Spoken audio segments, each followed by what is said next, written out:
Welcome to the Deep Dive. Today, we're tackling Anne Rice's 1976 novel, Interview with the Vampire. It's the book that kicked off the Vampire Chronicles. That's right. We're going beyond just the plot summary, really getting into the anguish behind it all. It's framed as Louis de Pointe-Lac telling his life story, like 200 years of it, Yeah. to this reporter, the boy. And the setup is just pure gothic despair, isn't it?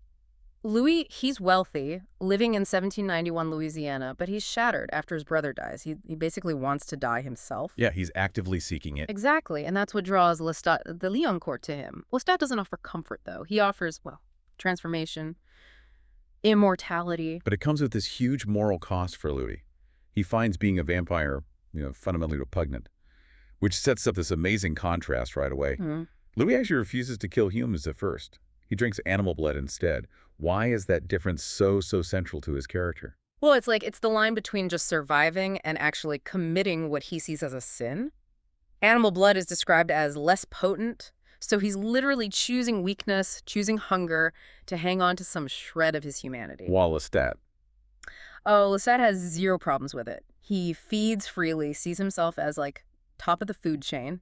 Louis's pain isn't just about being undead, it's about trying to be a moral undead creature, which is almost impossible. okay, and this is where the author's life really feeds into the story in a heartbreaking way. And Rice wrote this after her young daughter, Michelle, died of leukemia. Yeah, she was only about 4 or 5. And that grief seems channeled directly into the character of Claudia.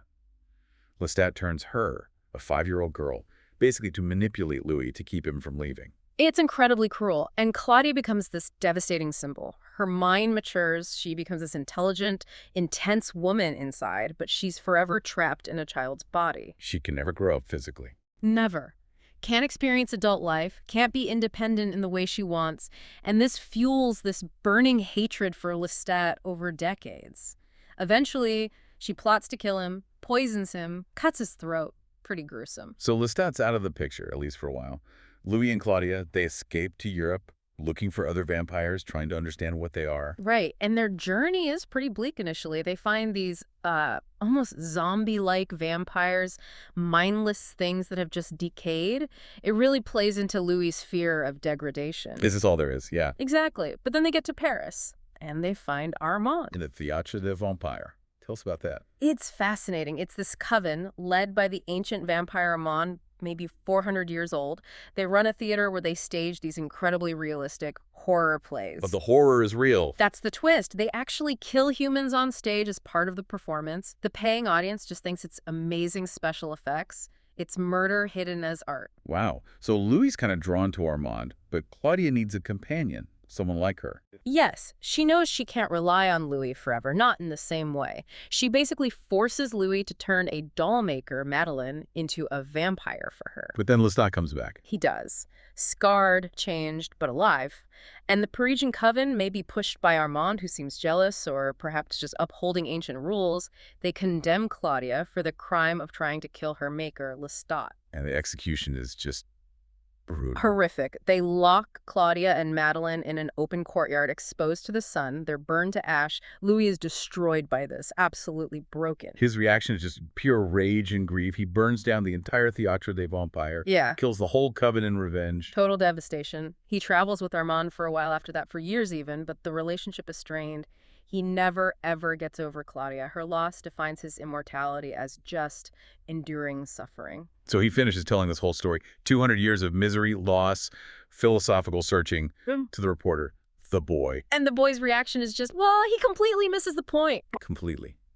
After hearing this epic tale of woe, all he sees is the power, the immortality. He begs Louis, make me like you. It's incredible, isn't it? Louis is furious that his entire tragic existence taught the kid nothing.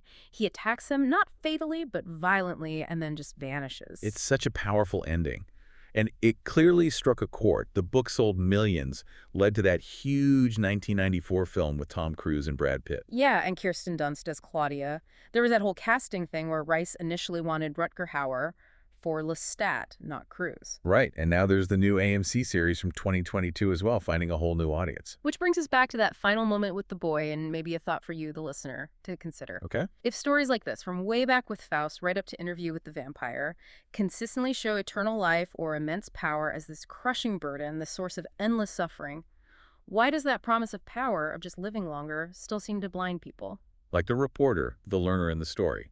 He hears the lesson but just rejects it. He wants the power anyway. Exactly. Why does the warning so often get ignored in favor of the perceived prize? Something to think about.